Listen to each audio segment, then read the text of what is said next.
లోకములో సాధారణ మానవుల యొక్క భావన అంతా ఎట్లా ఉంటుందంటే, ఏదైనా ఒక గొప్ప పని జరిగితే అది తమ వల్ల జరిగింది అనుకుంటారు. కానీ దానికి విరుద్ధంగా ఏదైనా మనకి సంకటాలు కానీ ఏదైనా ఆపదలు కానీ ఇలా వస్తే ఇదంతా భగవంతుడి వల్ల జరిగింది, భగవంతుడే చేశాడు, భగవంతుడే ఇచ్చాడని భగవంతుడి మీద పెడుతూ ఉంటారు. వాస్తవానికి భగవంతుడు ఎప్పుడు ఎవరికి ఏది కూడా కావాలని ఏది చేయడు.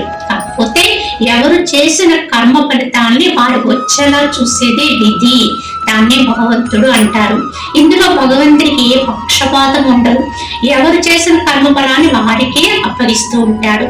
కావున ఈ విధంగా మనం గ్రహించుకుని భగవంతుడు మనలోనే ఉన్నాడు అనుకుంటాం. కానీ ఎలా ఉన్నాడు అంటే, ఆయన అన్ని పనులు ఇలా చేస్తూనే, అంటే సహజంగా మనతో జరిగే పనులన్నీ ప్రకృతి గుణాలను అనుసరించి మన మానసిక భావాలను అనుసరించి జరుగుతూ ఉంటాయి.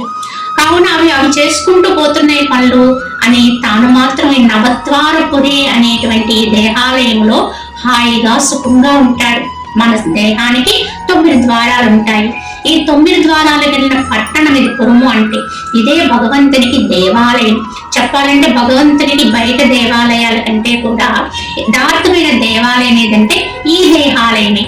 దీంట్లో ఉన్న భగవంతుని ఉండగానే మనం దర్శించగలిగితే అదే ఉత్తమ స్థితి అని గుర్తించాలని. ఓం